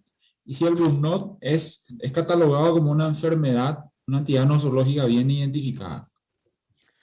Bueno, realmente todavía no es identificado, como dijo el doctor Pascual y después mencionó Silvia. Recién a partir del 1 de enero de 2022 va a entrar dentro de los sistemas clasificatorios del CIE-11, ¿sí?, como un síndrome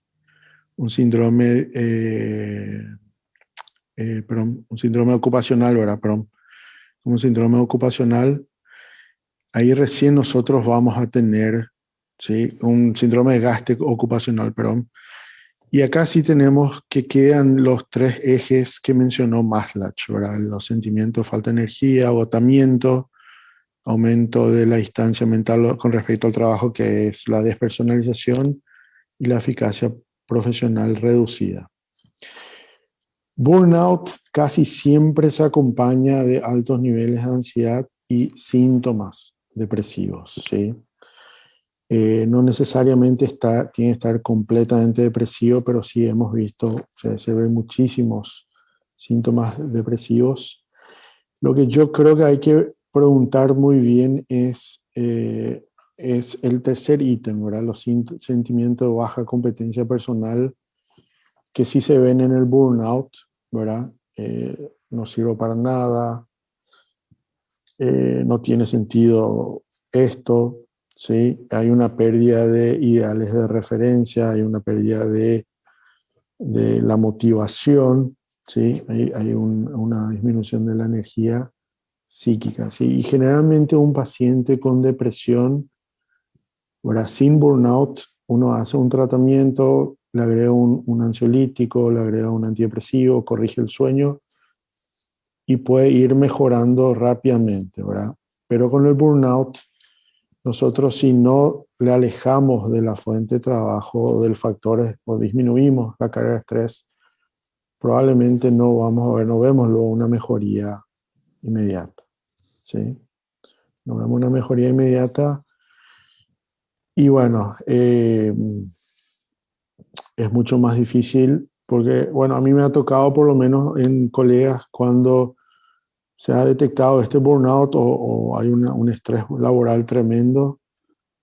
Hay momentos en el cual uno le dice, bueno, sabes que tenés que reposar, tenés que alejarte de esto. Y ahí es donde entra la personalidad médica. No puedo faltar a mi lugar de trabajo, no le puedo dejar solo a mis pacientes o no le puedo hacer esto a mis otros compañeros de trabajo, no puedo faltar a mis guardias, ¿sí? Esa es la característica que he encontrado. Generalmente la mayoría de los pacientes no te rechazan un reposo, pero cuando le propone a eso, un médico a veces te dice, sabes que voy a continuar. Y ahí es donde está ese chip de que no tiene que mostrar esa debilidad, ¿verdad? Okay, muchas gracias, doctor. Una pregunta mía al doctor Pascual. Vemos bajo estas circunstancias tan apremiantes de tanta cantidad de pacientes y tanta cantidad de información, esta infodemia que estamos teniendo, y nosotros siempre que nos jactamos de basarnos en la evidencia, de hacer medicina basada en la evidencia, pero nos estamos viendo bajo situaciones en que tenemos que tomar decisiones apresuradas, qué tal antiparasitario, qué tal antiviral, y de acá a una semana sale que la evidencia dice que no estaba funcionando, pero nosotros lo seguimos igual. ¿Por qué cree que hay esta disonancia cognitiva en nuestro actuar médico, en que tenemos información de que no funciona, pero bajo la necesidad de que tenemos que hacer algo, porque al parecer no sabemos no hacer algo, seguimos actuando de esa manera? Los caminos del conocimiento son un poco complejos, ¿no? Es la primera respuesta que te daría. Yo estoy en un chat con 150 clínicos aproximadamente, ¿no? Y tenemos un grupo que son los que yo digo los fundamentalistas, que si no es great, nada sirve. Si no es great, no sirve para nada. Necesito hasta la última demostración con una recomendación fuerte a favor para poder implementarlo. Y después está el otro grupo en el otro extremo que sin el más mínimo filtro de análisis bibliográfico salió el zinc y hay que darle zinc a todos los que están con COVID. Bueno, indudablemente la solución es la educación médica contextualizada al entorno, porque la realidad es que las intervenciones con alto nivel de evidencia son muy pocas. Uno lee Cochrane, que es la Biblia, y uno lee Cochrane y el 99% dice, bueno, los estudios son insuficientes, se necesitan nuevos estudios para... Entonces, la Biblia de la evidencia, que es Cochrane, en general nos deja en banda con el conocimiento. Y el paciente está ahí y el paciente se muere, ¿no? Y uno tiene esa sensación de no hacer nada. A lo cual los fundamentalistas dicen, bueno, no hagamos nada porque no está aprobado y si le hacemos esto capaz que es peor y capaz que muere de la intervención no aprobada. Bueno, es un tema difícil porque uno dice, bueno, esta intervención, no sé, la ivermectina, la colchicina. Hoy leí un trabajo del, no me acuerdo qué droga, era un pril, no sé si era lisinopril o un pril, no recuerdo bien cuál era, lo leí hoy, que se le daba, que tenían menos mortalidad los pacientes con un pril, independiente de lo que era la hipertensión en el COVID, ¿no? El grupo que tenía lisinopril u otro tenía menos mortalidad, menos días de terapia, menos ARM. Y uno dice, bueno, agarro y le empiezo a dar a todos. Bueno, pasa esto que uno dice, bueno, y si esto que ahora yo no se lo doy porque los fundamentalistas me lo están prohibiendo, pero dentro de 3 meses ya el Gray dice que sí, pero en el medio ¿cuántos pacientes murieron? Bueno, la realidad es que es muy complicada tu pregunta y por eso te digo los caminos del conocimiento. Me parece que un mínimo de evidencia fisiopatológica, un poco de lógica médica y conversarlo. Está bien, a veces el paciente en COVID no está en condiciones de conversar, pero hay muchas cosas que uno tendría que, como se habla en prevención cuaternaria, tratar de tomar decisiones compartidas. Ojo, el paciente crítico está bastante complejo eso, ¿no? Pero uno también tiene que mirar la lógica, la fisiopatología. Si uno miraba, y esto lo sabemos desde el principio, que la primera etapa de la enfermedad es viral, ¿no? Y la última etapa era inmunológica. ¿Qué sentido tenían esos trabajos que usaban plasma en la segunda etapa, en la etapa inmunológica, cuando uno dice, bueno, hay que dar en la primera, los anticuerpos antivirales son en los estadios precoces. Después vino el gran estudio con el plasma que se demostró que fracasó dado en etapas tardías. Y era lógico, si uno estudia la fisiopatología de la infección por COVID, era lógico, o sea, creo que esto tiene que ver mucho con la educación médica, el contexto, el razonamiento, y cuando se pueda las decisiones compartidas con los pacientes o por lo menos la discusión dentro del equipo. Ok, muchas gracias, doctor. Para el doctor Adorno tengo una pregunta. Si en alguna etapa del diagnóstico del síndrome de Burnout hay alguna intervención farmacológica para prevención o tratamiento. Una pregunta que llegó al chat. Y agrego un poco otra pregunta, una pregunta mía también. Esta cuestión del distanciamiento social, ¿qué tanto nos afectó a nosotros los médicos? Porque de alguna u otra manera también entramos en ese grupo. Sabemos que los seres sociales por naturaleza no podemos vivir aislados en ninguna burbuja, solos. ¿No sería más fácil una socialización a distancia que un distanciamiento social?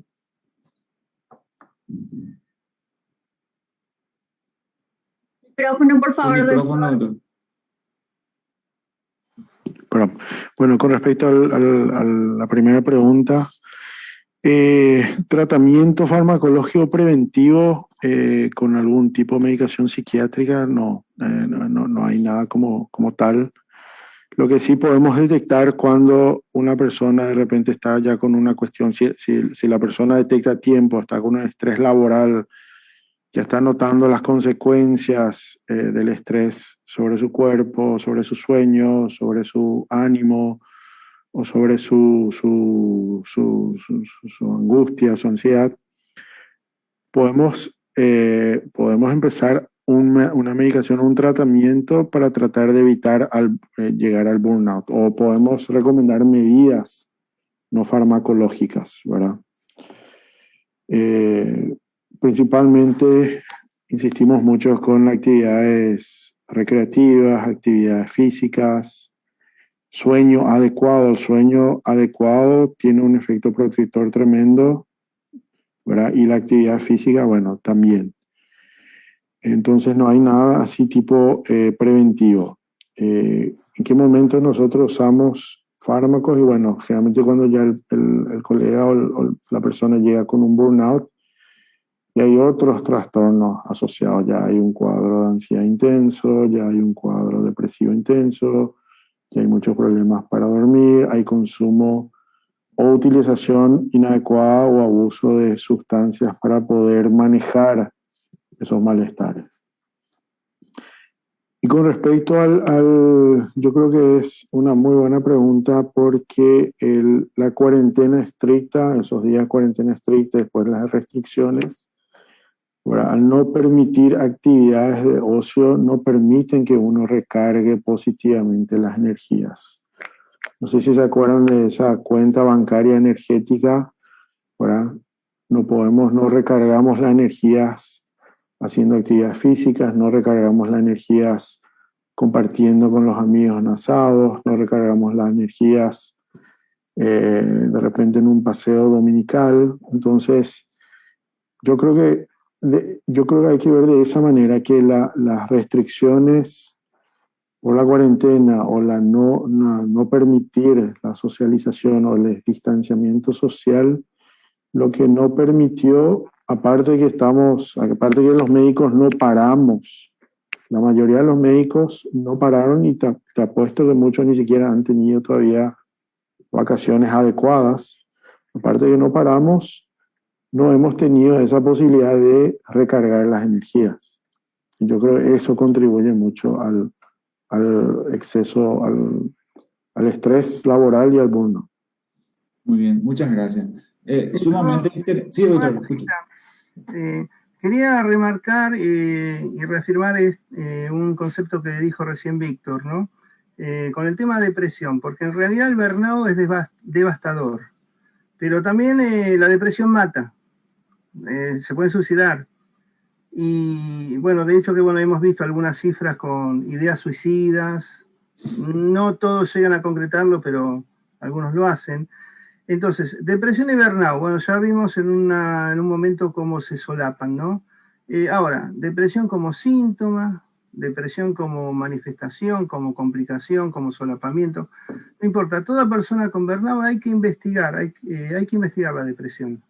Y en ese caso medicarla, por supuesto, que no sería una medicación preventiva, el tema es que no se nos pase por alto que además está depresivo. Bien. Muchas gracias. Sumamente entretenido e interesante el intercambio de información y de palabras, pero por cuestiones de tiempo tenemos que ir cerrando. Saltaron algunas palabras y yo creo que podrían quedar para una próxima ocasión. Lo voy diciendo, el mindfulness, un tema muy interesante para tocarlo. El abuso de sustancias bajo estas condiciones, ¿cómo fue con eso? Esto de cuestión el doctor mencionaba, el doctor Adorno, lo del condicionamiento, el superhéroe, el llanero solitario, cuando se traspola a las redes sociales, eso para mí que ya dio un paso más, que ya está descontrolado eso. Y entonces esto podría quedar para una próxima ocasión. Bueno, para cerrar, al principio decíamos, no tenemos que olvidar nuestra condición de seres humanos, y esta condición de pandemia a nosotros también nos obligó a cambiar nuestra rutina de vida. Y esta es una pregunta personal a ustedes, y por favor siéntanse libres en responder o no.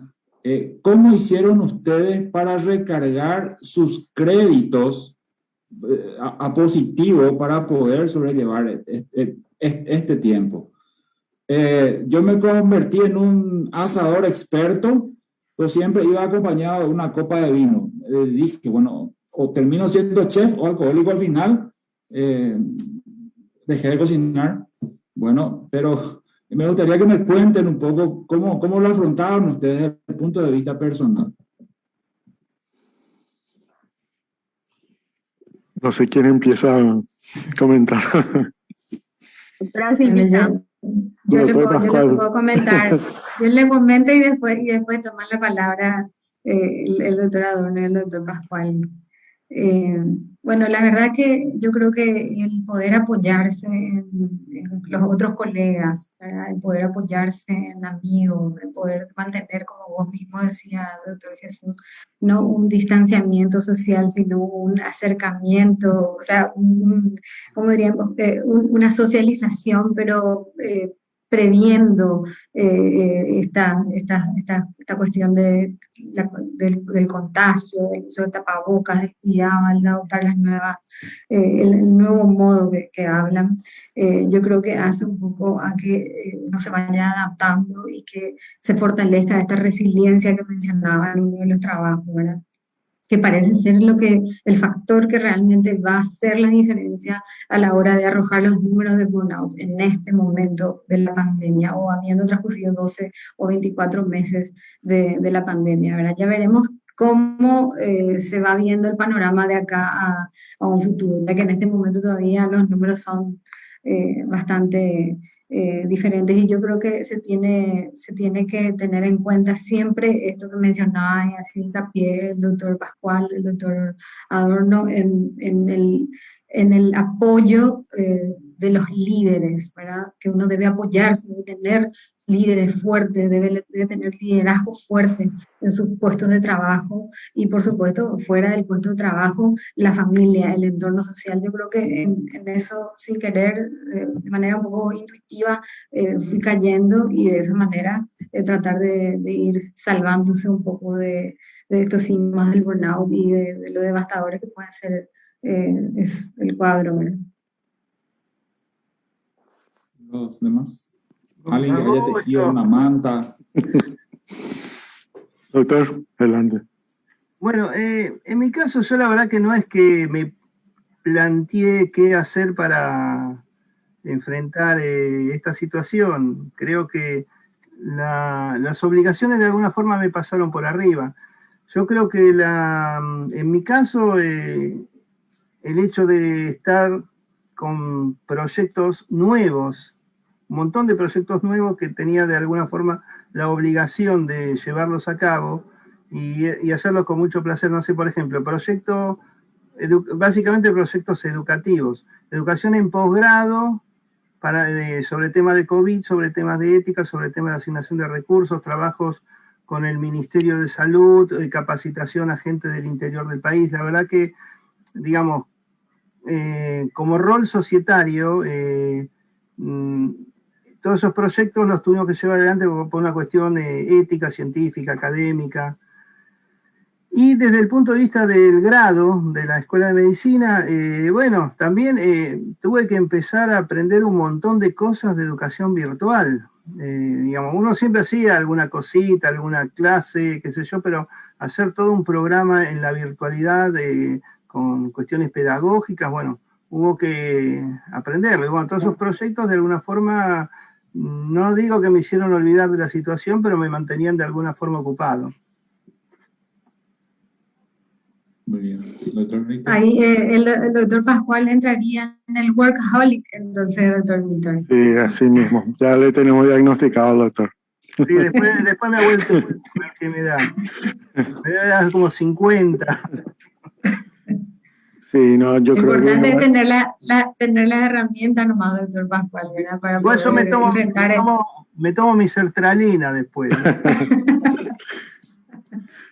Sí, no, a mí, bueno, por lo menos en el puesto directivo que me toca en el hospital psiquiátrico, fue un desafío bastante grande.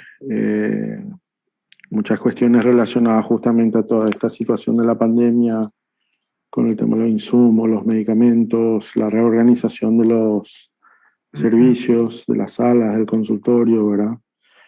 También un poco asumir una gran responsabilidad que es la de cuidar a nuestros profesionales, ¿verdad? Digámosle que en los momentos de cuarentena a mí yo creo que me vino muy bien para descansar y bajar un poco los decibeles, ¿verdad? O sea, era tipo ir al hospital, cumplir ahí mi carga horaria y bueno, después ir a descansar un poco. Los fines de semana también ya empecé a hacer un poco más de asado, para cocinar un poco más, ¿sí? Y bueno, y apoyándose siempre, yo por lo menos apoyándome con mi esposa, con la familia, un poco con los amigos y un poco también al ir todos los días al lugar de trabajo, bueno, compartir un poco con los compañeros de trabajo, resolviendo los problemas, o sea, tratando de encontrar la forma de solucionar y de innovar un poco. Y eso, bueno, me mantenía un poco ocupado y distraído a pesar de toda la problemática a la cual nos enfrentamos. Todo un desafío, muchas canas, muchos pelos caídos, pero aumento la pancita, pero bueno, ahí ya estamos. Muy bien. Muchísimas gracias a todos, doctora Silvia, ¿Da tiempo para un doctor minutito? Víctor. ¿Tengo un minutito? Sí. Adelante, doctor.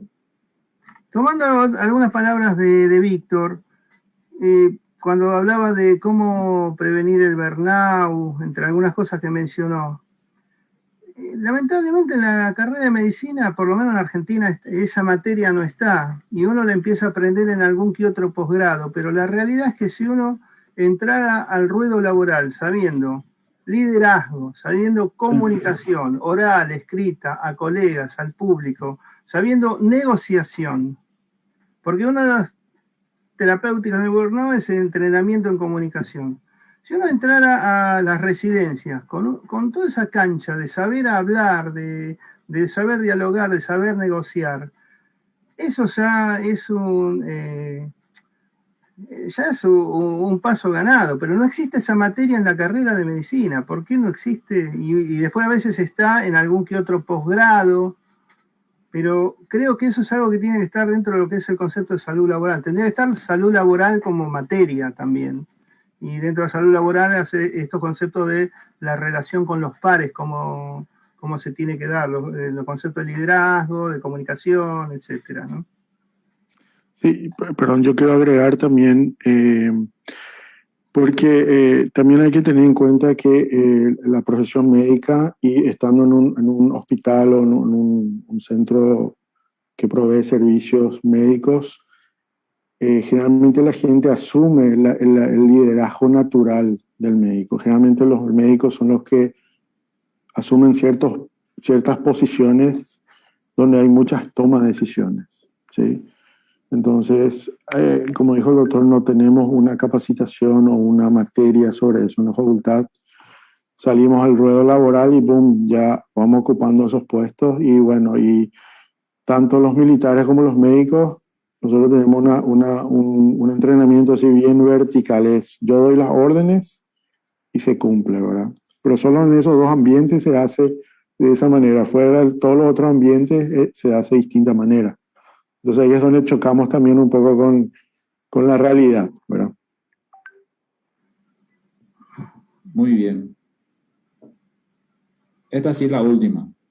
Doctor Adorno, escuché un par de veces el término fatiga de compasión. ¿Podría aclararnos esa frase, por favor? Sí, la fatiga de compasión principalmente se da en las personas sumamente empáticas, ¿sí? Que, digámosle, sienten en forma tremenda, ¿sí? Por la relación terapéutica, ¿verdad? Es una forma de estrés secundaria a lo que sería la ayuda terapéutica, y es cuando hay un desbordamiento de la capacidad emocional para hacer frente a lo que es el compromiso empático con lo que está sufriendo el paciente, ¿verdad? Y yo creo que es algo, ¿verdad?, donde vamos a ver tremendamente posteriormente. Estamos viéndolo con los profesionales de salud, ¿sí? No solamente la fatiga por compasión, sino el estrés secundario. O sea, el hecho de, a pesar de que no es mi paciente, o a pesar de que de repente yo no lo estoy viendo, está en tal sala, pero yo estoy viendo cómo le falta aire a ese paciente, cómo está desesperado, cómo está haciendo una crisis por inclusive una crisis de angustia, o cómo está evitando una persona. Y eso es un estrés agudo, un estrés secundario. Okay. Y que posteriormente llega a un trastorno por estrés postraumático, ¿verdad? Bueno, definitivamente podríamos continuar, pero el tiempo es tirano. Entonces, de nuevo, agradecerles profundamente a la doctora Silvia, al doctor Pascual, al doctor Víctor, y a todos los que nos siguieron desde las redes sociales. Disculpen por favor si no pudimos pasar todas las preguntas. Es un tema apasionante que da para más charlas y charlas. De mi parte, de nuevo agradecerles, y están comprometidos para en algún momento ir ahondando un poco más sobre este tema, que seguro va a continuar, porque esto dejará sus secuelas por muchos años en nuestra práctica y en la sociedad misma. Bueno, yo me despido, los libero a ustedes también y muchísimas gracias. Muchas gracias. Ustedes. Gracias a ustedes por la invitación. Muchas gracias por la invitación. Ok, ok.